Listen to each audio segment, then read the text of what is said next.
So it pains me to report to you that my podcast with Lindberg had technical difficulties. Not only did I lose one of two cameras that I had rolling, I lost both microphones. Luckily, I had a backup camera that was recording sound. It's not going to be the highest quality. Please don't judge me on this content, but I will tell you this. I had such a good time talking about so many awesome things with Lindberg. I had to put the episode out. Lindberg's an OG. We go way back. The things that were said, we can't repeat. We can't do a take two. So here it is. Enjoy it. Peace out. I don't like to do an official intro or any of that, but I'm just going to go with Lindberg. Yeah, this is kind of like a long time coming, I feel like. We were talking earlier about when we first met, which now is more than 10 years ago. If that. So when was I don't remember when I was married. 2011. Was that what it was? Yeah, I guess it would be around that time. So 2011, I think maybe I don't know if I did 1 or 2 episodes of Supernatural. What did you do at that point? 5 episodes. Really? Yeah, it's all I've ever done.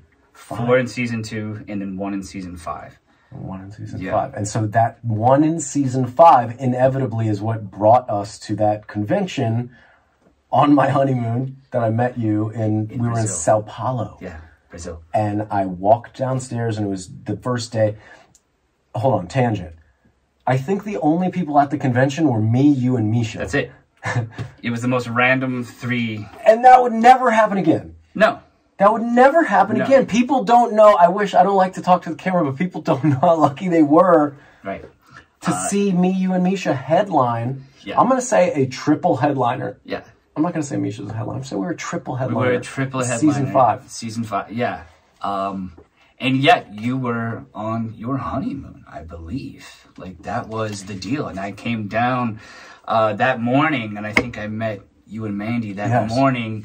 And there was that whole, like, breakfast bar with, like, papaya and mangoes. Sao Paulo does a breakfast buffet different than the United States. Like, whatever you wanted. All sorts of things. It was very, like, tropical feeling. Yeah, it was great. And we were like, what are we doing here? And I just remember seeing this guy, and I go, I think I might have recognized your fingernail paint first. And I went, that guy isn't from Sao Paulo. Right, I'm not. I don't know what it was. I don't know if it was fingernail paint. Maybe that's more rare in Sao Paulo. I had a feeling. But I just had a moment. And I didn't watch the episodes at that point. You know, I think I saw like mine or we hadn't. I mean, a lot of people don't realize it. Like, yeah, I'd love to watch all the episodes of the show, but I haven't. You know, I've seen some of mine, obviously. Yes. Maybe occasionally. But I know all of you guys. There's 15 seasons worth of episodes. Right. It takes forever. We know each other from traveling the world. I mean, really traveling the world because of we've been able to you know, travel the world for a TV show that ended up being an adult sleepaway camp. Yeah. Except we became adults together. Did we become adults? Sure. Yeah. Yeah. We're all grown up now. I'm all educated and yeah, but that is so cool to think about that. Our life has taken that turn, and Supernatural's done it. It's so special to always talk about it, and it seems so cliche to always talk about, like, oh, how special Supernatural is. But what it's done, what it's given us, truly a career, truly a life, an ability to support my family, and not only that, the mental health aspect of connecting you with a community of friends, and a community of fans, where we allow the line to blur a little bit. Right. I think it's huge. I think it's huge. Yeah. I mean, not only that, I mean, but the fans, I don't even like saying fans, the family, it does feel weird to say fans. Yeah, I don't like that. Not fans. It is family. And then people like other celebrities will hear you say your fans are your family, and they'll be like, oh yeah, sure, Chad. It's different with Supernatural. That's all I'm saying. It's true. I mean, everyone's there for each other for, like, their life shit. It's just different. And they're supportive in a way that's different. And we all care about each other's mental health and well-being. You know, I think the Supernatural fandom is, bar none, one of the most loyal and compassionate you know what I mean? I don't know if there's a fandom, and I say this all the time, and I'll talk about it in like meet and greets and whatnot, but I don't know if there's a fandom where you go and you're guaranteed to make a friend. Like, you're guaranteed, whether, you know, as long as you're a good person, you know, do no harm, obviously, just be a decent human. you're going to find somebody like you. Yeah. And I don't mean that there's only one type of person in the fan base. Like, we got them all. We have, if we all fit in, this unique group of actors fit in, you're going to find every other piece of community there. And I feel like nothing rounded me more as a person than the Supernatural kind of family of fandom. Yeah. You know, I just met so many people and I heard so many stories that just you connect to, you relate to, and you gain perspective from hearing some of these people's, you know, moments. And I know you've had, you know, similar stuff like that. I mean, you've connected with these fans, and not only the Supernatural fans, but the Fast family. Obviously, we were talking earlier. Like, I grew up in auto racing. I grew up in, you know, anything with a gas pedal or a throttle. Like, here we go. Like, let's do it. And so I remember specifically seeing the first Fast and the Furious movie in Orlando, Florida. I was going to Valencia Community College at the time. And I remember going to the movie theater, and I had a hat on. I had a trucker hat on. I had, like, blonde highlights. I got my very first headshots ever. And so I had blonde highlights because I was trying to look like Brad Pitt. And I had a trucker hat on. I went to the thing, and the lady at the ticket office goes, "Hey, you look like Paul Walker." Yeah. Man. Yeah.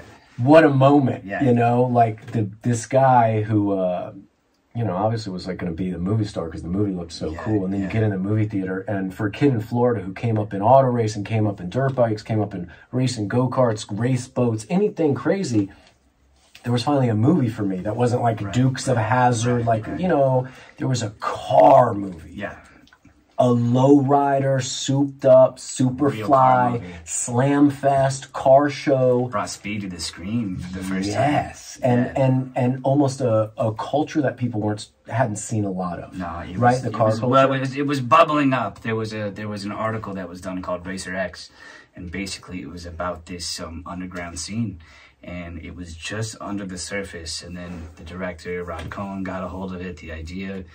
And he's like, we got to make this movie. And they did. And it became, and then blew it out of the water. You know, racing and cars, it just blew it out of the water. And it's more relevant today than it's ever been. It's crazy. Yeah. It's crazy. It's crazy. And it's funny because I remember seeing your baby face. And you have this moment in the movie where it's so, and I'll be honest with you, I didn't watch this movie recently. That's how much it resonated with me the first time I saw it. Like, the heart of the movie. I appreciate that, man. It's true, though. Jesse was the heart of the movie. Everybody else was kind of larger than life, but Jesse was the most relatable. He was that buddy you lost too young. Exactly. He was that friend you cared about, you never got to see enough. He was just that person that was in your life and meant so much. You didn't know how special he was, and then he was out, and everybody connects with a Jesse, man. Everybody's got a Jesse in their life, and if they don't, you know, they're bound to find one at some point. It's very true.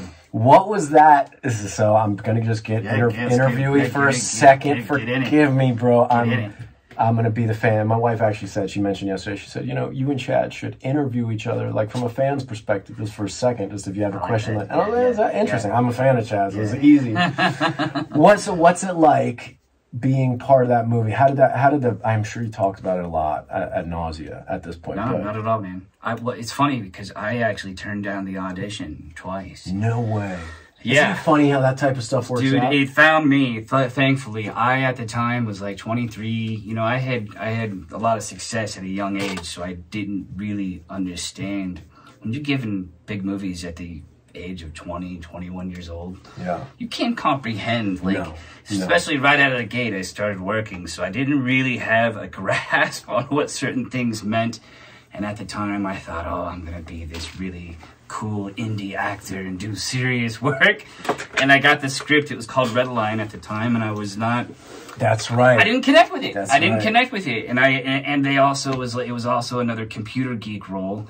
And at that time, that's not how I was seeing the game go down for me. And it kept those kinds of roles kept coming my way. So I'm like, you know what? I don't want to audition to play the computer guy. I'm Leo, of course, right? I'm fucking Leo, right? Right. What's in Gilbert Grape, right?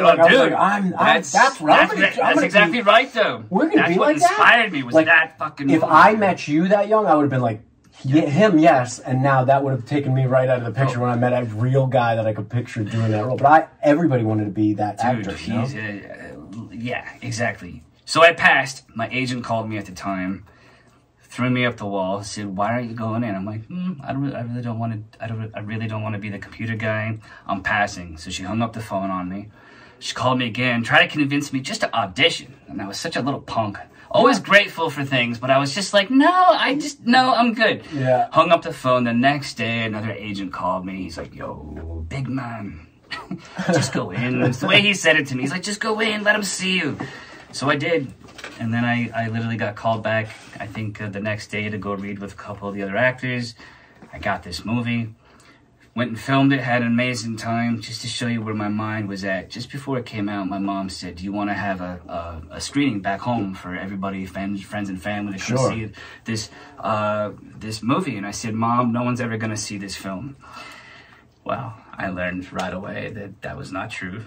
And the day the movie came out, I learned what fame meant. And it was very overwhelming and very crazy. Did they do, I don't remember if they did like a big press junket and did you have to travel and do press? No, none of that no stuff. one expected it. The movie had like a grassroots It's right. appeal. No one, Universal, I don't even think realized what they did when they finally they're testing it and the screenings were going off through the roof. Yeah. But there was a motorsports culture.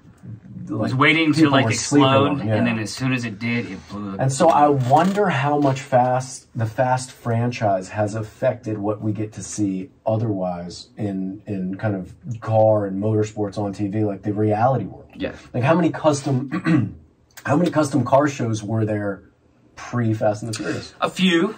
Probably not as many as but as not there like were the tuners, now, not like the you know. I mean, there's 1,000 now it's like, good car shows. Yeah. Like you could find a bunch of good car shows to watch. Yeah. And learn something. Yeah. Learn how to build something. Yeah. No, it's kind of like the staple car movie. So when you first met Vin, was he quiet? Was he subdued? You know, a lot of people ask me like, what was it like? like? I've talked to him a few times. He's been pretty subdued, pretty respectful, pretty like as long as I gave it to him straight. Yeah. You know. Sure. Yeah. Sure.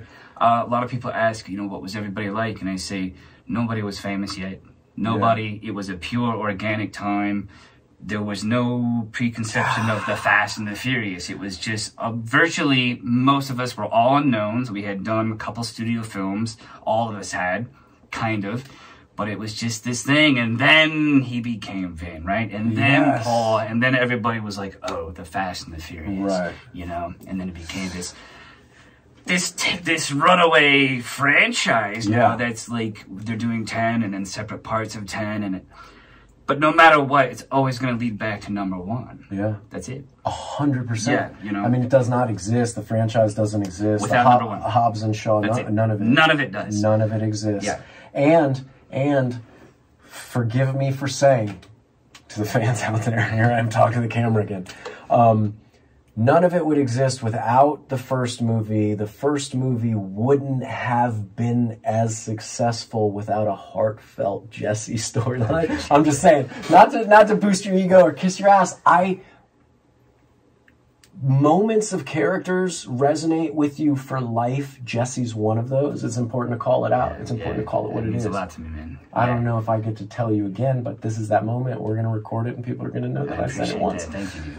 No, it's mind blowing to me now to kind of look back and to have been a part of something that has just it's a pop culture icon now. It's crazy. I love what it is. I find it just. I think it's taken so many twists and turns. It's like kind of like the Supernatural did, and they had various different kind of themed moments and seasons. I feel like the movies have reached in different directions. And they've kind of always landed, you know, pretty decently. I'm excited to see what they do next because it was like, oh, 10 is done, and now there's like, you know, they're never gonna be done. They're never gonna be done. They can't let it go. No, they can't. Why would they? Just don't kill it. Just don't kill it. Just keep doing it justice. You need bigger, better, more, crazier. Blow it up. Shoot them in space. I mean, where else could you possibly take a Fast and the Furious movie? There's nowhere else. Personally, I would love to see them go with dinosaurs and, you know, to mix it up, you know. I wouldn't mind seeing a dinosaur, or like, God forbid, they figured out how to get Fast and the Furious into like a Godzilla King Kong situation. That would be great. Amazing. That would be amazing. Let's... Or they go metaverse. Oh, like, you know exactly what I'm saying. Right. They just 10th, 11th, 12th, 13th movie, however many you're doing, all of a sudden you stop by movie 1 somehow, some way. You know, one day they're going to do a prequel. I'm almost guaranteeing they're going to do a prequel. Some kid right now has no idea he's about to be cast as the young Jesse, you know, that's going to move to LA. They make a great series. They're going to make a prequel eventually. Yeah. Eventually. Yeah. I don't know. I guess only time will tell. Michelle Rodriguez is nice. I talked to her too. She's a friendly person. Yeah. Talented. I like watching all of her Not many stuff. people know she did not have her license at the time. No way. Yeah.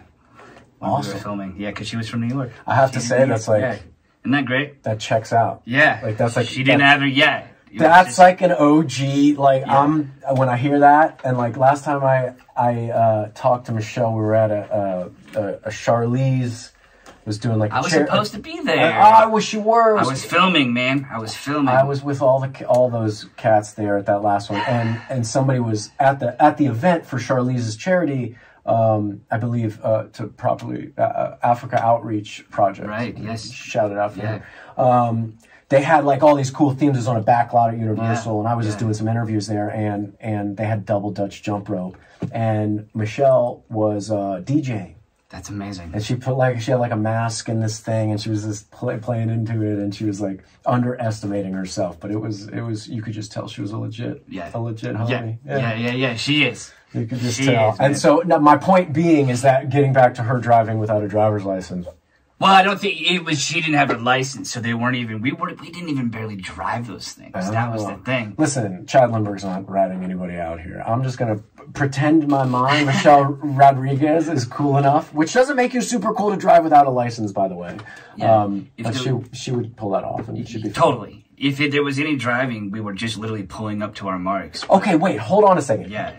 Were there ever, and I'm sure you've probably talked about this, if you haven't, I'm sorry, I'm geeking out on the car stuff right now. Like I'm literally interviewing you, and I can stop this. No, please. Don't ever stop. Were the cars, the cars are so significant in that first movie. Yeah, totally. They're so important. Yeah. What went into picking? Were there choices of how the vehicles turned out? Who got what? Was it predestined? How'd that all happen? They cast those cars just like they did the actors. You know, so I love that. Yeah, they basically put out a call. They got a hold of Craig Lieberman, who was a car.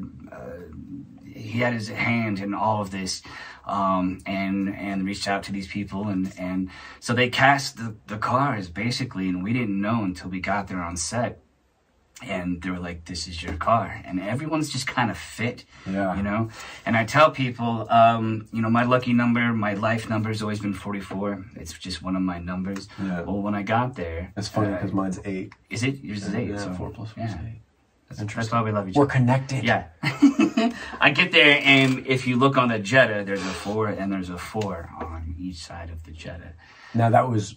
They did that because upon request, or that just... No, it just happened. So it's just like, awesome. There it is. And now these cars are movie stars in their own right. And you know how that people say that, like, you can resemble your animals? Mm-hmm. Like, you and the Jetta, like, I can't look at the Jetta without seeing Jesse. Totally. It's so strange. And I had a buddy that looked nothing like you that drove a similar Jetta when I was younger. It was red, but it was the same body style and whatnot. And... I don't know, man. I don't know if it was that day at the movie theater and the lady said I looked like Paul Walker and that stamped it in my heart forever, that movie, or that movie is just that damn good and Jesse was one of those characters that just sits on you. Yeah. Well, I think he was the most relatable character, the heart of the movie. Everybody else is larger than life. It's so cool that I'm friends with Jesse, like, Chad Lindberg's like my homie, and I don't have to look at you like, oh, dude, that's the guy playing Jesse. I'm so grateful for that, man. This is such a good moment. It's such a good it's really weird because then you kind of take yourself out and you go, what if I never came to Hollywood and I didn't know people like Chad Lindberg that are interesting and can have these conversations? It's the same thing though. I think about this a lot too, and now that we've been in this business for a long time, and you look back and you're like, fuck, I did it. Like, we're doing it. You know what I mean? And I know we have frustrations still. We're trying to, like, punch through other ways. But that's in every sort of business. Totally. Right? Yeah. I mean, there's, of course, you're super elite in anything, right? And they have it easier because they earn more. But then under them is the rest of us. Right. And we're all just, sometimes we have it good and sometimes it's harder. But you stick it out like any other job, right? Sometimes the hospitality industry sucks and the tips aren't good and this and that. And then the holidays come. Make it rain. There's New Year's Eve. I made $1,200 in one night. I remember those days, you know, and so I try to adopt that into this. Why is this different? You know? Yeah. But then you look back and you're like, oh, we did all right. Yeah. And then we're doing okay. We've been a part of some really cool shit. You're working in one of the most fantastic industries. Yeah. I mean, millions upon millions of people just would die to even get close to the proximity. Play make-believe. Totally. And so, make it interesting. Yeah. Because you just talking like this in normal, just in a mundane way is not that interesting. So just color yourself up and just play. Be yourself. What a release. Yeah. What a release. I hate to talk like an actor sometimes. I feel like I don't want to be like esoteric and all like I'm a new, but there's a spice to it. Like you know, Mandy, I've acted with her for 15 years and there's those moments like when you do a fun scene and you're saying whatever and you're back and forth and it's quick comedy or whatever. And then there's those other moments where you don't know what happened when you're done with the scene. You don't know what happened. You lost it. Yeah. You don't know. You're just saying whatever that you memorized and you just said it, but you had all these feelings and you feel done and you're like, what? And that's I call it like a spice. That's like a spice of acting. And it's not, you don't always get that spice, but when you do get that spice, it's nice. Oh, you mean that nuance? That thing where you truly, it's a deep connection. And an acting teacher would put it in some different words. But like for me, it's like you're trying to grab onto my soul. I'm trying to grab onto your soul. And for like a minute of that scene, it happens and you don't think about anything that's on the page or your spot or this, that, light or staying in here. You know, all the things that come with trying to make a production work. That's unmatchable for me. Yeah. Like you get moments of it being on stage. I'm sure comedians feel it. Yeah. Comedians probably, you know, like a Kevin Hart and these guys, like when they're in the round of a thing and they get a pop of, I mean, I'm sure it blows their mind, but the acting when you connect with somebody is fire. It is. It is firecrackers. And it's also, I'm constantly like tripping out on it. I'm like, what a weird way to like make a living. It's so cool. You know, it's cool that it's a job. It's so bizarre. It's a job, and not everybody can do it. No.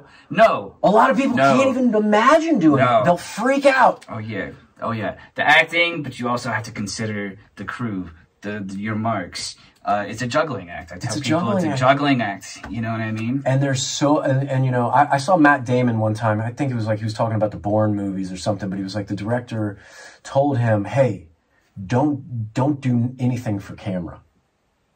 You know what I'm saying? Because we always do something for camera. Right. You know, you always kind of have to land and turn. Or, right. You know, land and then, you know, make sure you're, you know, there's always a little something. And I remember him saying that and I went like, wow, that's how you get a performance. Right? You just free them up. Really free them up and let them do whatever the hell it is they want to do. Yeah. You know, I mean, look at those Bourne movies and how they do those punch-ins. And Matt's just all over the place all the time and also, you know, like squirrely and funky. I love it. I love those close fights, man. Those close fights. Stop. You know that's my thing. Like, dude. All I do is I want to make movies that are only fight sequences, beginning to end. Like these Bollywood films. Have you seen any of these? Holy shit. These Bollywood guys and girls are making these movies that are so wildly, incredibly action-packed and musical that are beyond anything we're doing over here right now. I'm not saying like Avatar, these groundbreaking movies, but this Bollywood has this like, it's like theatrics of like, you feel like you're watching a stage performance, but then there's these intense gritty action sequences that are also like far-fetched, like 300. Right. And it's all married together in perfect harmony, like 5 different tones and within one, all wrapped in one. The Bollywood films are crazy. I'll have to check it out. I forget what this one I can't remember what it's called, but I'll find out. I hate when I forget something. It's okay. And I can have a It'll little come bit back. To shout out. It'll come back around to us. It was on Netflix. I know that. It was like a recent Bollywood. Right, you can't. You can't miss it. You just type it in. It's Bollywood action. These guys are so incredible. That's amazing. But yeah, let's do an action film. We're gonna. I got a bunch of action films optioned. We're getting ready. As soon as we get out of this strike and the producers give us what we wish. Yeah, we are gonna make some action movies. Hey, it's not a lot to ask, guys. It's not a lot to ask. It's not a lot to ask. AI is gonna take over everybody's jobs, and we got to fight back a little bit. I just, with the exception of maybe a couple cool photos, like I don't think it's going to take away from me the human aspect of things. People are going to want always the human. 100%. Right? 100%. And there's, man, it's, so like art, what we do is art, whether it's making this or a movie or a TV show, and like for AI to be able to just start throwing out and doing all the art taught based only on what we've done, so it's recreating the experience. So our history, I feel like somehow it's going to mess up our moment in history as it develops, because it's going to on its own learn and change art in a way, right? That's the human experience is art, right? Whatever people are feeling. Jelly Roll, right? Jelly Roll's that song that he's singing, Save Me. He's got this country artist. He's great. I love him. He's singing this song lately, and so that is the most human experience he has reflected in his art right now, and AI has the ability to learn from that, twist it and change it, and we can't tell. Right. It seems bad. I'm not on board with it yet. I think, like you said, you can do a fun Instagram, oh, look, I look like a fantasy, I'm a unicorn. Right. I'm a unicorn. But I saw it also. And I'm sure, I talked to a friend from my IATSE the other day, and I also saw the post-production capabilities of AI. And that's terrifying to me, because I think amongst other jobs, there's like tens of thousands of post-production jobs, of course, but it can, I saw some sound editing AI software that basically does like Foley on a movie, like all the little sounds, like all this stuff, and it did a whole hour-and-a-half movie in like 20 seconds, real time. It was perfect. Yeah, that's an art. Have you ever seen people do that? And they're making all the sounds, and but those people that have already done it have taught the AI for free to be smarter than and more capable than. It doesn't seem good. No. It just doesn't seem good. You gotta hang on to humans. Yeah, hang on to humans. Hang on to humans. Hang on to the humans. That's it. I mean, they could probably change this whole conversation. AI? Yeah. Probably. Probably. It's a disaster. I don't know. It's a disaster. I want to talk about ghosts. Yeah, I had a feeling you were about to say that. I don't want to change this up. We could go in any direction, but me and my kids... That's a strong direction. It's Halloween month here. Yeah, no, it's October. Halloween month starts in this house September 1st. Yeah, totally. My wife and I's birthday she's the 19th and I'm the 28th of September. Oh, happy birthday. And we're Halloween people, thank you. Yeah. And so when Macklin, my son's like, hey, can we get down the decorations at the end of August? I have to set some barrier, so we make it like September 1st begins Halloween. Right. We don't have to take Halloween down till the week of Thanksgiving, and that's only because we go out of town. Right. To see the grandparents and stuff. If we were staying in town, we leave it up till Christmas, so basically December 1st. Yeah. We dig Halloween around here. It's the best time of year. Best time of year. Yeah. So Macklin's fascinated about stuff that scares him right now. Sure. He's getting into that. He would just kind of let him get into some creepy movies and not Freddy and Jason and Michael Myers. And, he kind of asked about Scream, that franchise. What's up with this ghost face? I'm like, listen, man, wait till you're 10 at least, so you don't have to sleep in my bed every single night, And so I told him, I said, man, my guy Chad, I've never sat him down. We've never had a legit conversation other than I know you were doing some fun stuff, some serious, some real stuff. Tell me what it is, man. I still do. I just got back from doing an event in Iowa this weekend. I want to get involved with an event with you, whether I come to just document like a side piece for you, and then we could do a follow-up sit-down on it or something. I want to be part of it. No, and I want to get you out of like LA to do it, though. Yeah, 100%. One of these really gnarly places. Have you done anything in Florida? Yes. Oh God, what was it called? It's the St. Augustine Lighthouse, I believe. Yeah, gorgeous. That's a special spot. Yeah, been there. So much. Anyways, tell me. So you're doing these things. Tell me, how did it come up? How'd you get involved? I've had experiences since I was a kid. Really? And my earliest experience was, I don't know, I was like 7 maybe, and we were living we had moved into this house, my family and I. And the wife, it was an old couple that lived there. The wife had died, and the wife had died, and the old man was forced to leave and go to a home. Mm-hmm. Well, the wife had died in the home, and all these strange things just started happening. But we were too young to really understand what was going on. How old were you at this point? I was like 7. My sister was like 3, maybe 4. So maybe, yeah. And my earliest memory of anything happening, we were all, because things were getting kind of weird, we were all sleeping in the living room, and then one night the pots and the pans flew out of the kitchen cabinets, and we just heard this bang, bang, bang, bang, bang, and we go into the kitchen, and all the pots and pans had been thrown out of the cupboards. And my mom just said, "That's enough." Basically just said that. We never talked about it until years later. Come to find out, the woman was not very happy that we were living there. My sister would wake up in the middle of the night and see the old woman sitting there looking at her. Wow. Yeah. I believe Mandy's had some stuff. Totally. Her and you could probably have a real good conversation. Oh, yeah. She's had a couple experiences. I had one experience that made me interested enough to like want to talk to you about it. Yeah. And my grandfather passed away. We were in the hospital with him. He passed away in my arms, and my wife was holding him on the other side. My cousin was like on the side. It was just the 3 of us. It was late at night. Everybody had gone home. Yeah. And he kind of just took his last breath and shut down. Yeah. Obviously you're emotional. You're crying. I call my dad. He gets there. And so like an hour and a half later, he's now, they're taking the body and doing what they have to. And we're leaving the hospital, or wherever we were. And I'm in a rental car because I'm in Florida.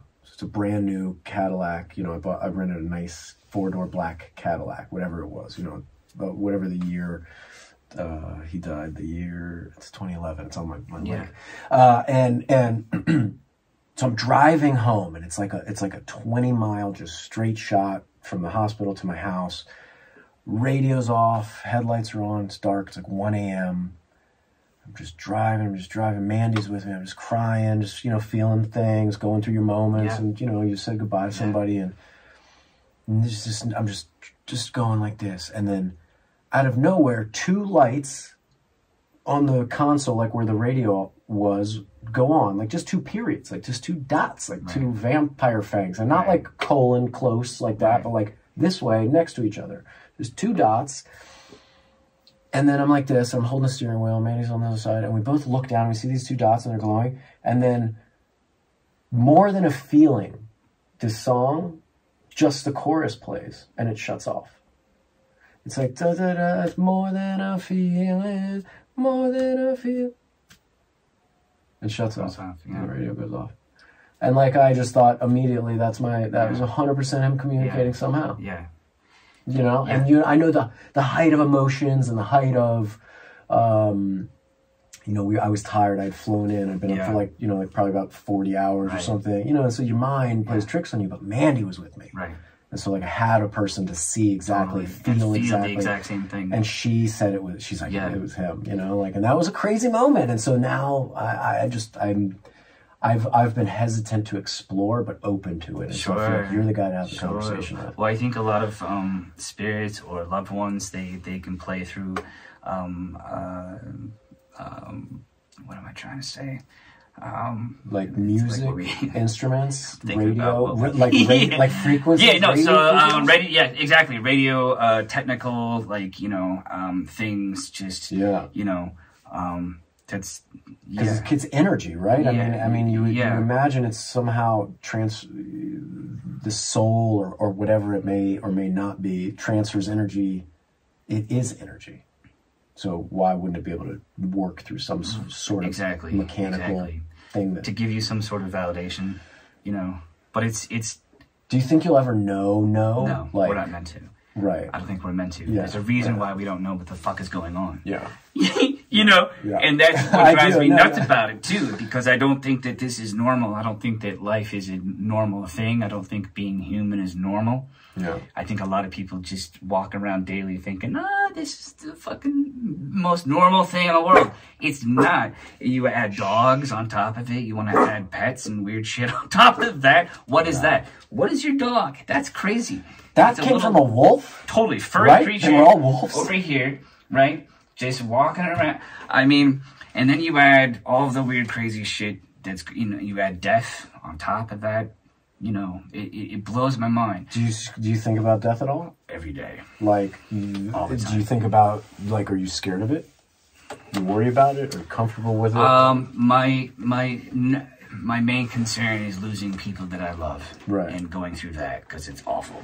So it's the worst. Yeah. You know what I mean? Yeah, I do. It's the worst. But, yeah, I mean, I consider it daily. I think it's the great mystery. What do I think happens? Yeah. I know you're spiritual. I don't know. Sure, yeah. Are you not religious in any way. No. I don't I think you and I probably are pretty similar. Sure, exactly. I have like a lot of unanswered, but like Right. I like. Yeah. I don't know. Yeah, exactly. Really we don't know. And I that's have the thing. theories. We don't know. We have theories. Yeah. We can kind of scratch the surface. We can maybe have a feeling, Right. you know? But I think if I wasn't able to see my loved ones again in some capacity, that would be pretty fucked up. Yeah. If I couldn't see my father again, that would be pretty fucked up. You know what I mean? And you just lost your dad recently. I just lost my dad about 1.5 years ago. Yeah. And it was unexpected. Oh, yeah, he died in my arms at an event. You know, yeah. So what was the event? It was a car show, and we were celebrating. We were in a restaurant, and literally, he all of a sudden had a heart attack and died in my arms. Changes somebody, you know what I mean? So now I don't take a second for granted because I've seen it leave in an instant. Yeah. And he, you know, it was a hijacking. In a way, it was a hijacking. We saw him literally, and I tell people because this is, you know, I heard my mother say, Chad, what is he staring at? We were in a restaurant, and I didn't, before I saw my dad, I was looking up at the ceiling. I'm like, is there a ghost in the room? And I started to get this weird feeling. And I land on my father, and he's got his taco in his hand, but he's literally looking up at the ceiling like this, in complete astonishment. It was like that moment, and whatever it was, God, the universe said, Pete, it's your time. And that's the look he had on his face. Wait, his name was Pete. His name is Pete. Peter. Yeah, Peter. Yeah, that was my grandpa's name. Really? It's my grandpa's name, and my cat's name is Pete. There it is, man. There it is. You know what I mean? All the little So sorry. No, So keep going. So he was completely enraptured with something, and we couldn't break him of it. It was just like he was just literally just sitting there in astonishment, in pure astonishment. And then my mom hit him on the side to knock him in, and he went over, and he was dead before he hit the floor. So there's something going on, you know what I mean? What it is, I don't know. I have no idea. And he had, I guess, I mean, you wouldn't have asked him previously of that day, but like that he had not felt any weird. It was just, that was the moment, and it was going to happen. That was the moment, but we also had noticed he was acting strange in a good way, you know, the couple days before, because I had got him out of town to go to Colorado for an event. So, and he was doing things so I think the soul knows something is off, you know, before we go. And it's not necessarily a bad off. It's just, he was extremely present. You know, he had been having a lot of problems before, but you know what I mean? So it's like, we don't know shit. Life is so just barely here. Yeah. Like it's just barely here. Brother, the veil is so thin. Yeah. We just don't fucking know. And if we're spending 1 minute miserable is a bad decision. Like we have the ability to literally be unhappy and go, I might not make it home tonight let me just decide to be happy today. Yeah. Like, it's a decision, right? We can do it, even if we're depressed. Like, I've gone through waves of terrible depression in my life. Totally. And now, you know, like, I've been through therapy, I've read books, I've done this, that, the other thing. And so you come to the idea that, like, you have to make the decision. Like, everything can be taken from you in your life. Yeah. All of it. Yeah. It can hurt all the time, so bad, 24 hours a day. But the one thing that nobody can control is how we react to whatever's happening to us. Yeah. Can put us in the electric chair, they can chop our arms off, whatever the thing is. And you can still take it with a smile and steal their soul while you're doing it. Yeah. You know what I'm saying? Yeah, because it can be gone tomorrow, man. We can. And I'm so happy that we're having this today, because this is like a kickoff for me to just sit down with my friends. We're all at the similar, unique age in our life, career, space, time, all of it. Right. We're living in the wackiest version of Los Angeles that ever existed. Dude, it's not the same when I got here. What is that city? I don't know. I don't know. What is Los Angeles? It used to be there's an energy about like it keeps like getting crazy. Just this fun, creative, somewhat dangerous. Now it's just dangerous and somewhat creative and fun. Totally. We gotta bring it back. It can be brought back. Dude, last night I put on Swingers. Oh, and I'm like, Shout miss that out. Right? I miss that time. That that pure LA time before cameras, before cell phones. And this is the thing. We're aging out, and like so the new kids are like, look at that stupid old time. I'm like, no, bro, it was the best. If you only knew. And first of all, raise your hand, young folks, if you haven't seen Swingers. Oh. Do yourself a favor. Yeah, if you want to know what LA was like back in the day, and still is to some capacity, right? But like, that was the quintessential beautiful era of LA that I miss. Hollywood has changed in a beautiful way in several aspects. Right. But LA, the city itself, has lost some of its, you know, it started with that like Rat Pack era, like, and I know, you know, Hollywood was cruel back then, but there was this visual image of a black and white 50s, 60s, whatever time it was, Hollywood, that was like, what? Whoa, you can go there and just... Now listen here. I'm just gonna be a star. I'm gonna entertain. Like, I'm just gonna entertain somebody. I'm just gonna figure out how to entertain and then make. And there was this developing, budding thing. And it still felt like that when I got here. Totally. And I got here 2004, 5-ish, and it was like there felt that way. Bro, there were development deals, like where like you go in and like just based on like you having a decent look and like be reading a monologue, they can be like, here's $100,000 and we'll work on a project maybe with you. Like there was stuff like that, and you were like, I didn't get that obviously, but I know people that did, and you would watch them and you'd be like, oh, what? I knew a guy that got a $250,000 development deal and never made a show for WB. Right.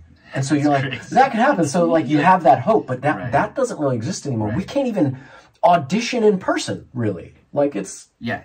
Do you miss that, though? I don't.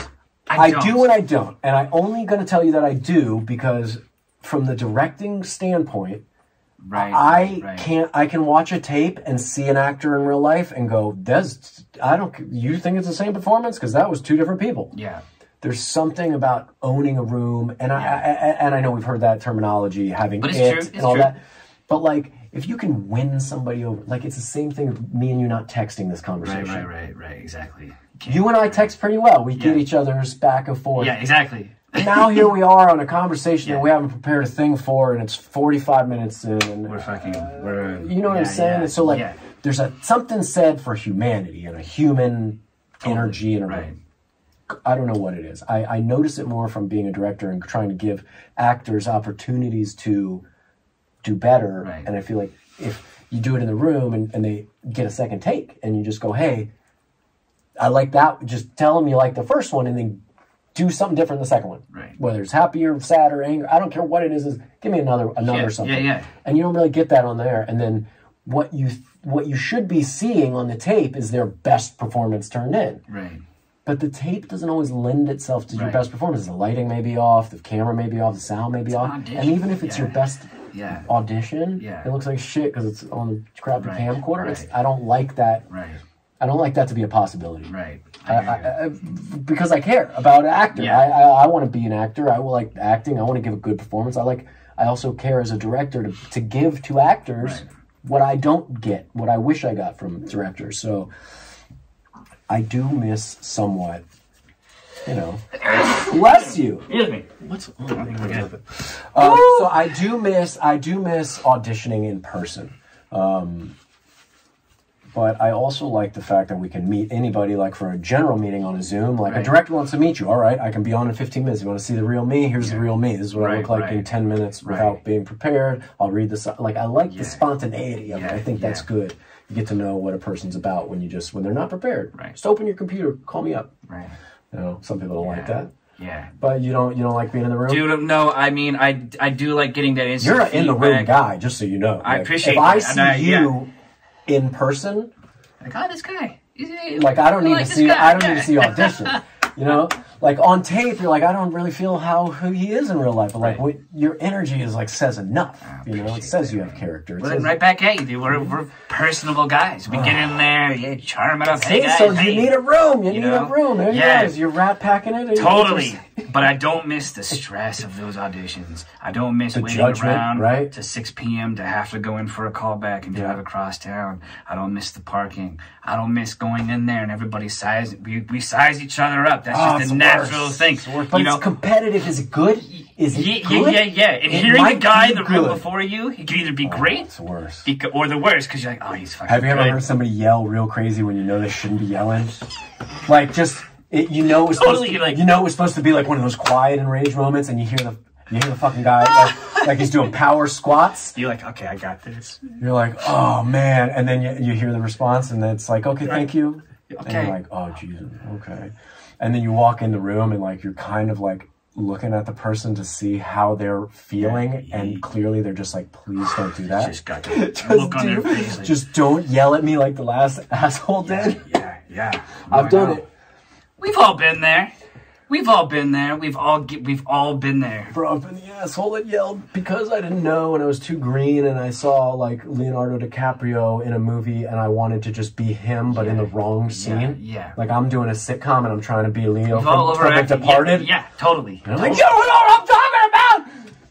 Totally. The lady's like, this is a sitcom. You can't do that. And I'm like, I just got it away from me.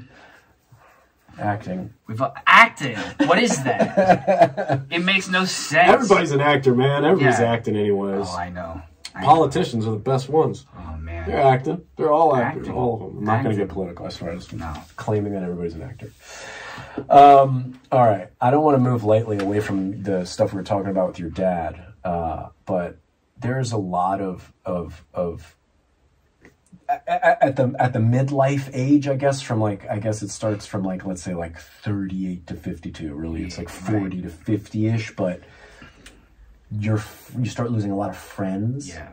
And your older relatives start getting sick. Right. And that is a pill to swallow, man. Dude. I went to I'm going to see different friends with cancer and my elderly parents are, dementia, lots of death around. How do people deal with that? I don't know, man. I don't know. I don't know how to deal with it. I just continuously, I try to, if somebody wants to talk about it, I talk about it. Yeah. Its life can hurt so most of the time. Violently. Most of the time. Yeah. For me right now, I feel that way, and people don't see it.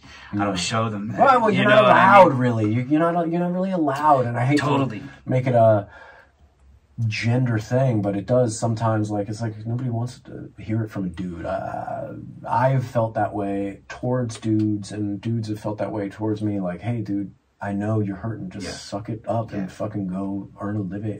Do what you got to do. Yeah. And I'm glad we're shedding a little more light on it these days. Yeah. Just a general mental health. Not just for men. Yeah, for everybody. All genders, all people, all humans. Like, we were talking about it earlier, right? Go vegan, go vegetarian, eat carnivore, eat this, work out, ice plunge, do the hot thing, do the cold thing, jump rope, run, bike, do this. There's no mention of brain. Right. There's no mention of this thing that makes all those other things happen. And your heart. Your soul. Yeah. Right?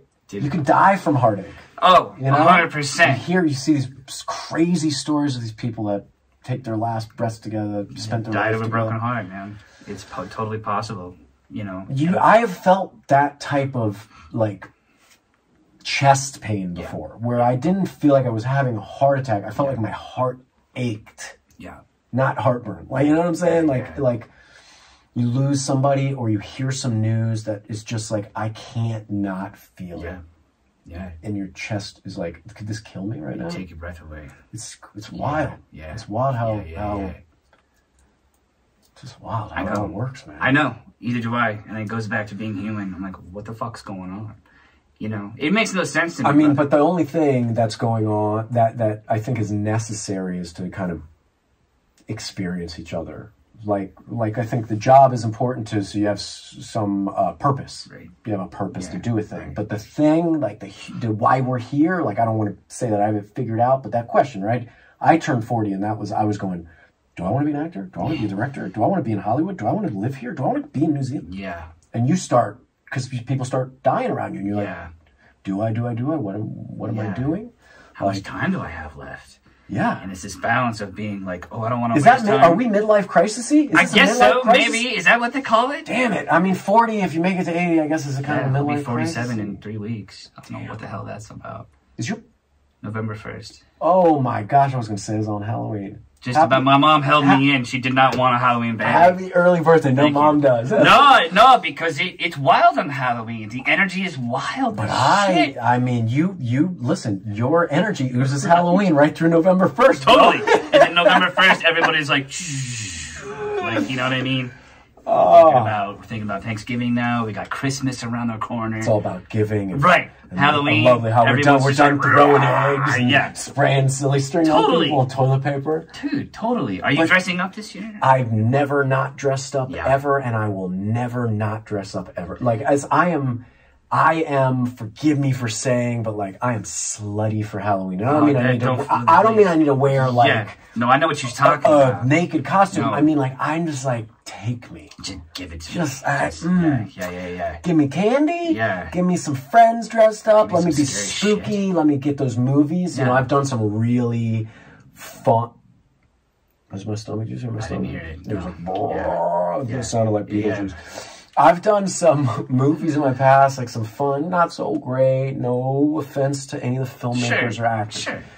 But some really fun horror movies, and they always replay. Yeah. Eric Kripke, funny enough, wrote one of them. So, obviously, supreme television and filmmaker, Eric Kripke. Boogeyman 2, he helped write some of the characters for it. But they all replay. And so, like, this is a good month for residuals for me. Right. And I'm like, please, just come on, Halloween. You know, Halloween pays some bills. Halloween really buys Christmas presents. And it makes my soul happy because I'm eating Reese's Cups nonstop. We're going to go for sponsorship right here. Please. This is a sponsorship moment. I'm a lifelong Reese's Cup lover and connoisseur. I'm going to give you some free publicity. On Halloween, eat your Reese's Cups. But something new popped up on Amazon. What's that? Organic Reese's Cups. Buy Reese's. Buy Reese's. Well, you got to try those. I ordered 4 10-packs of them. That's amazing. They're going to be here probably tomorrow. That's amazing. It's a good day for me. It's going to be a great week. That's good. And so here's the thing. We're all about organic living and trying to do healthy stuff. And I got an 8-year-old, so I'm trying to teach him about organic sugar and this and that. So Reese's. Yeah. Good job on the organics. And we're giving you that. We're giving you that free prep. No, I got a pack for you. That's amazing. Amazing. So this is totally not an ad, but it should be. I'm not sure there's somebody out there who likes Reese's Cups more than me. I'm not sure there's somebody out there that likes to feel good and be healthy more than me. So what happens this Halloween? Well, I find a little something from Reese's, and I told my bud Chad Lindberg about it, so here's the video of proof. Boom! Organic Reese's. And yes, those are 4 boxes of them. And no, this isn't an ad yet, but it should be because one bite, how do you eat your Reese's? Somebody coming in? You get, I thought Mac was going to come in. You get ghosts? Bro. Who knows? We might. Wait, what were you saying right before the Reese's thing? Oh, Halloween. Halloween. And so your birthday's coming up November 1st. You got anything planned for it? No, I've got events that I'm doing. I just did a ghost hunt here last weekend. I'm trying to like get back to, because it drains me. I come back and I'm like So what? How involved is it? What does it take out of you? Like, so it's like a weekend. You show up with some fans, with some other hosts. Yeah, so we basically some other hosts, and then we go around these locations, and sometimes we split up, but we basically go to the most haunted parts of these buildings and locations, and we try to facilitate conversations between the living and the dead. Whoa. And these places are definitely very haunted. And so basically I'll come home feeling very drained, emotional, pissed, sad, all kinds of emotions. And then it plays on whatever I got going on. So I'm a sponge in a way. And so you kind of take on those energies a little bit. And then sometimes you get a straggler. Yeah. It doesn't really happen with me much anymore, but it has happened. It gets real, and I tell people. So like, how do you compartmentalize the kind of two lives, right? Like, so like you have this otherworldly connection. Yeah. Which maybe many people have but haven't explored, and then you have a complete Hollywood career, totally. which is scary in itself, which is ghostly in itself, right? It's its own got skeletons in the closet moment. I think, are we like suckers for like intensity? Like, do we like, you know what I mean? Because it's just like the intense passion. You're not afraid of it, of going there, I guess. No, because it's all painful, really, all of it.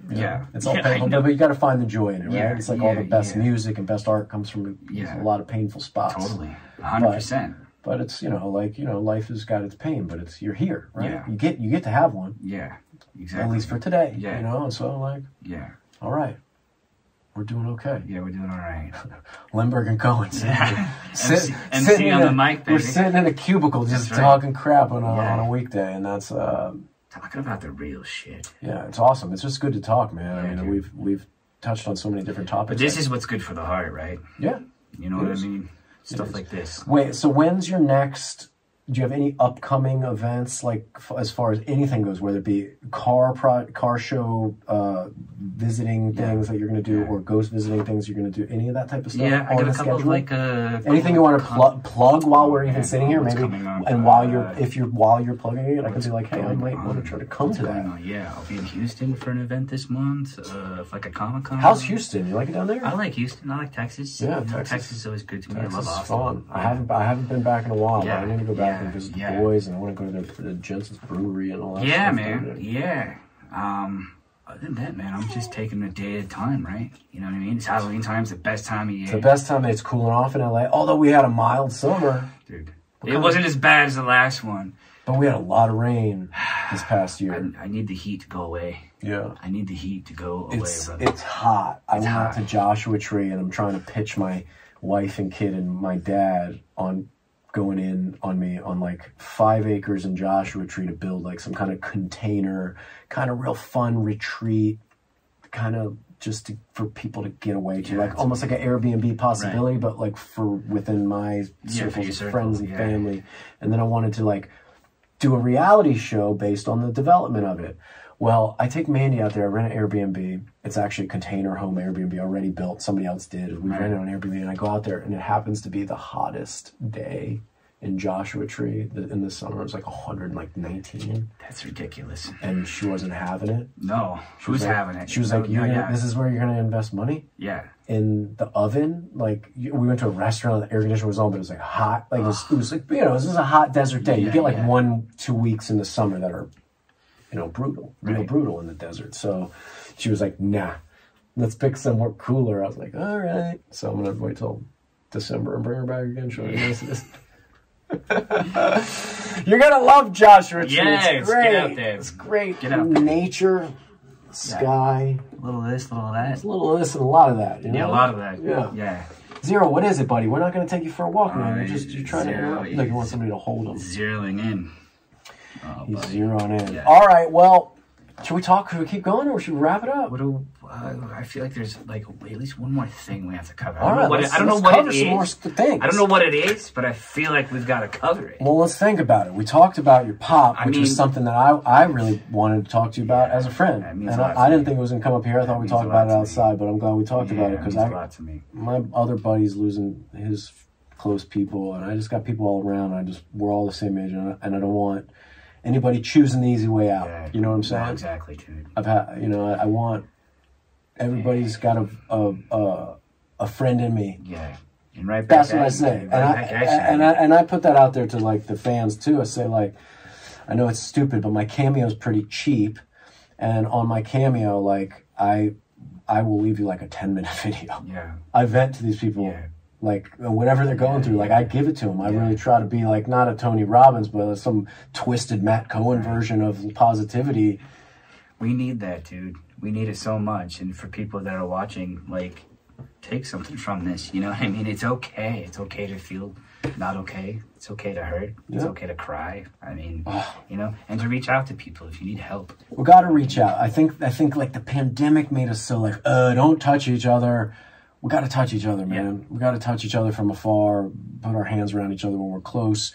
And the thing is, it's so easy to pick up a phone or not pick up a phone, but pick it up even if you don't want to talk or the other person doesn't want to talk. Answer for that person. Say, hey, I'm super busy right now. I can't talk. Right. Or text. Don't just leave the text floating. Right. Say, hey, I'm too busy to talk right now. Or vice, or you know, choose the other side. Be like, hey, I'm gonna answer right now. You're all right. You're good. Let me talk to you. Yeah. But just give an answer. Yeah. And that's what I learned is a lot, because people can always text something. They can always say, not now. Right. Or sorry 5 minutes, or sorry 3 hours. Right. You can always do something, but it's going to be that time that you don't do something and you're going to feel horrible that you could have, and then you blame yourself, and you know, blame is, you just don't know. Right. Yeah. Right. Yeah. So answer the phone, and if you don't answer the phone, right. call my Cameo. And if I'm not available on Cameo, I'll wire in Chad to my Cameo. Perfect. Do you have a Cameo? No, I did.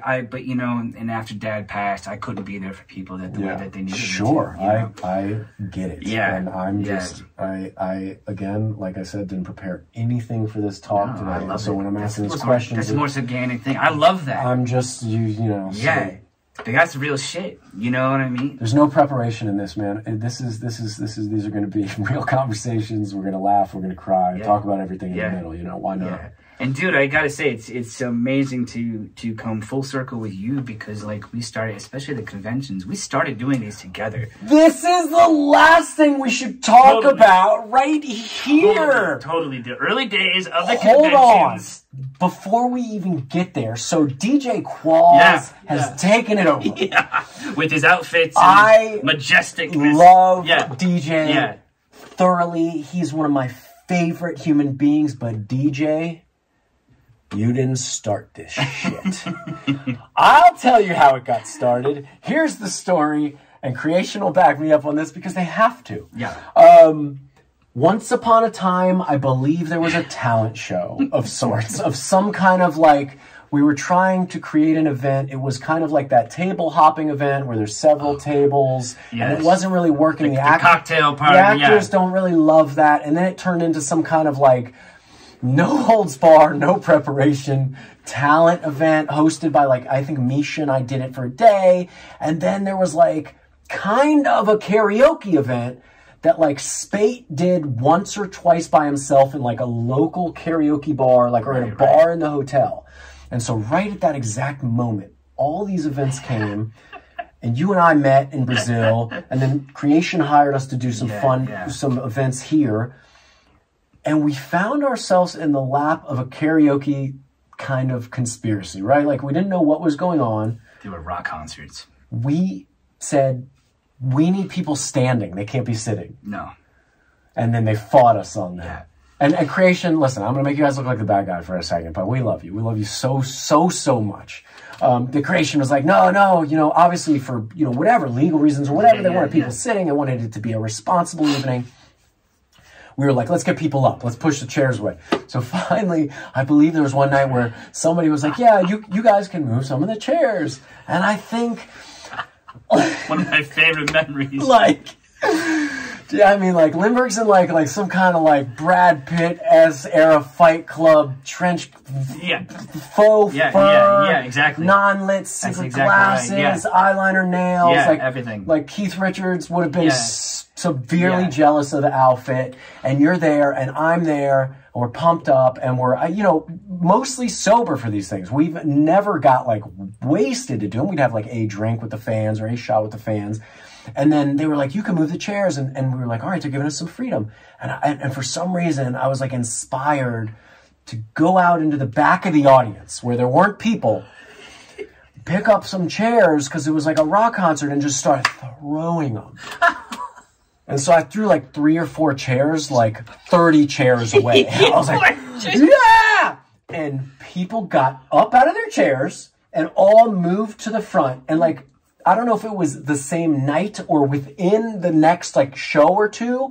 Like by the time I threw a chair, I remember like looking back at the stage and like, I think we had Sebastian or somebody with it. It was like you and Sebastian are like crowd on surfing. Top of the crowd. Yeah. Like a European football event. Right, Sebastian's like, yeah, this is amazing. Yeah. Just on top, like grown men on top of like being like suspended in the air, and then the fans, the early fans, and the crowds weren't huge at the beginning. There was like 100 people, 150 people. Then moved you guys all the way around and then back to the stage safely. Yeah, because that's what family does. Yeah, amazing, amazing. Yeah. That grew into more costumes. Yeah. Spate and I started theming things, picking random this, that, and the other thing costumes, doing wild photo ops, doing everything that you're doing now, DJ. Yeah, that's right. But we did it like 10 years ago. And what I'm happy about is when I got my entertainment journalist job for a few years, I had to step away from the convention, so I wasn't there. And so before I stepped away, I did a send-off for Rich, and he handed over the reins to me for karaoke. And then I couldn't really do it anymore. So like Fergus and David and you and whoever, Gil and Gabe and whoever would show up that knew the anchor of where it all started, you know, would kind of keep it going. But I kind of drifted out because I was busy with my other job. Yeah. And I'm glad karaoke found DJ because it needed him. Yeah. It needed him back. Yeah. It needed an anchor. Yeah. And he's the right guy for it. Yeah. Yeah. No, DJ, it's interesting. Like, you know, we'll go back to this real quick to the Supernatural family and how deep it goes. DJ was there the night my dad died. No way. He was there. He was there. He was in the room. And DJ's a guy that's very thankful for life. You know, I don't want to talk on his behalf. No, him and I have had deep talks about him being here today, and it's pretty damn special. Yeah. So DJ, you know, again, the Supernatural family goes deep, man. You know, he was there that night. So it's like, you know, now we're talking about him, and he's lovely. He's lovely, and that's incredible. And now he's killing it with the, you know, he's got his majestic, you know, outfits on. He's doing it, and he's just, you know, not to be a fanboy of DJ, but like I am of you, like Road Trip, man. Dude, I know. Hustle and Flow. Bro. Yeah. But Road Trip for me when I was in college. Totally. Hustle and Flow I was like, oh, give this guy awards. Yeah. Like, this is I thought Road Trip was like him just being him and having fun. Right. I realized this guy's an incredible actor. Yeah. But it was strange for me. Now, this kind of generation of Supernatural fans don't really know, I don't think, Road Trip as well as I did. No, because that would know. Because when I'm on a stage with DJ, I'm in that frat house from Road Trip watching him sing It's Tricky or whatever. Yeah, that's right. And feeling, I don't know what he was saying. It was just, you know, he did some karaoke or something at the frat. And it was, again, the heart of Road Trip. Yeah, totally. Yeah. Was that kid's storyline. Yeah. And like when he had the big panties and all the whole like... Yeah.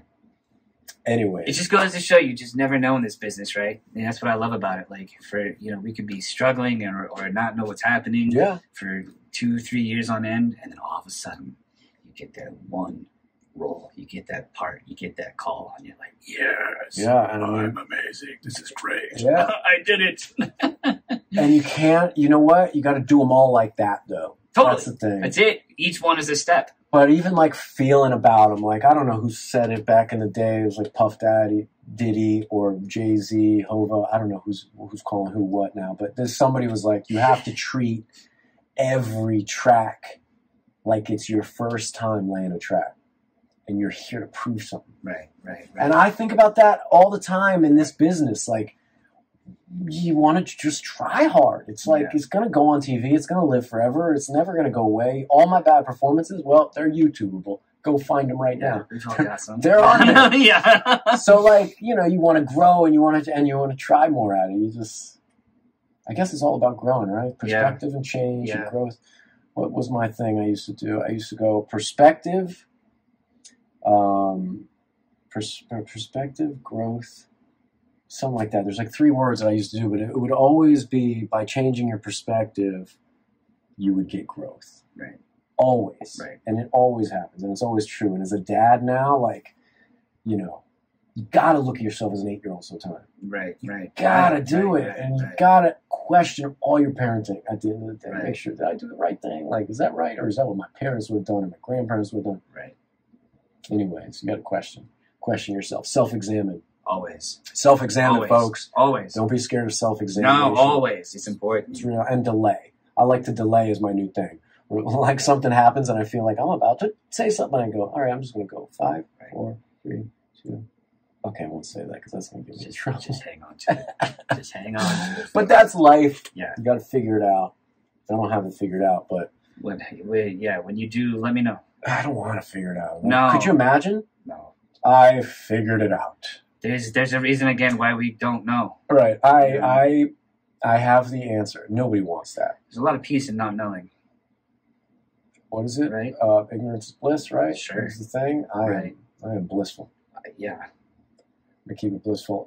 I think let's wrap this up unless there's anything else we could possibly. We did an hour and 15 minutes. That's amazing.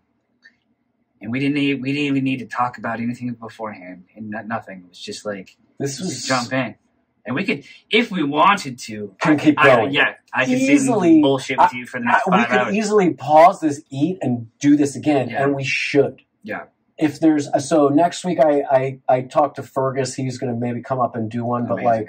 But like if there's another time and you just got nothing going on, I'm always down. and you got an event coming up, something we could promote, Yeah. or is this something we can just vibe and talk about? Yeah. Please come back. This has been so good. This has been free therapy. Dude, I've needed it too, brother. Seriously. A couple of guys getting through it, talking it, chatting it up, and catching up, most importantly. Right? A sense of community. And not to plug Netflix, but geez, there's a show, the 100, or something about living in the blue zones now, that people living old. And one of the things throughout the series that I really picked up on is humans need to have a sense of purpose and a sense of community. A lot of times, just a sense of community will help you have purpose. Right. But we want to lock ourselves away in a room, and we want to be alone, and we want to go through our stuff hard on ourselves, thinking nobody else does. Don't. This is me pouring into this podcast is my extension to creating and maintaining and nurturing my community and my sense of community. I think that's what I'm doing here, and I'm being led to do. Yeah. Not led by any, I'm just, something in my body saying, bring everybody together. Let's do this. And let me tell you, it's helpful for me more than you realize. But, same, man. Same. Man. Same. Life's short.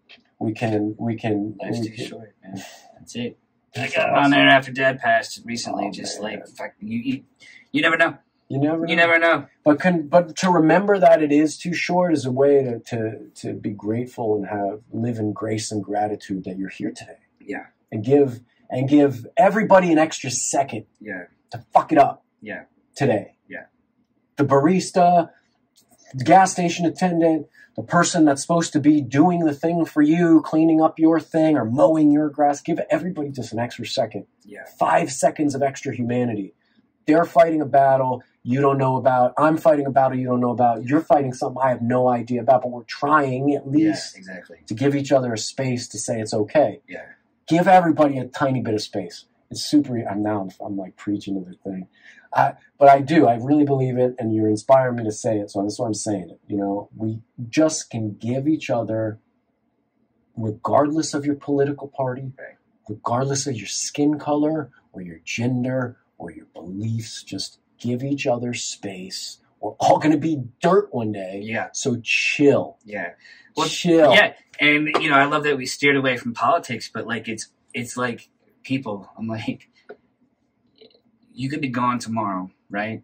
Right. Are you going to look back and be like, well, thank God I lit this fucking person up about the fucking president. Right. Thank God I fucking told him. Right. I'm going to fucking not drink Bud Light anymore. Any of this stupid shit. Right. Or it's stupid shit. Or here's one even better. For that political leader that you might go tribal and die for, when you do die, they ain't even gonna know. It's totally missing the point. They're not even gonna No, know. They're not gonna call your loved ones. Shit. They're not gonna remember to send a card. Shit, and you're gonna kill. I fucked up. You're gonna go to war with your fellow homies, your citizens, the ones out there fighting the same struggles as you. Just be in the moment, live life, because you could be gone. Just give people some space. But thank God that you stood up and didn't go into Target anymore. Thank Jesus you did that. You know what I'm saying? It's ridiculous, man. So just fuck all that shit. Listen, even Jesus would give us all some space. Everybody, too, by the way. Amen. Everybody. It's good shit, brother. This has been so fantastic. Look, we're about to do another episode right now. Next time. This is going to be goodbye. Chad Lindberg, it is an honor. It is a privilege. I love you, bro. And I'm just attempting to be a professional host for a second. Thank you so much for coming to MC on the mic. Always. Before we have sponsorship, other than our homies over at Just Water sending us some waters, we're always here for you. But before we had anything, it started in an 8x8 room with a couple of microphones and 2 friends and a dog. Yeah, who's happy as a clam. Look at him. All right, people. Dude, amazing. We're out of here. That's all that's happening. Bye. Don't forget to like and subscribe.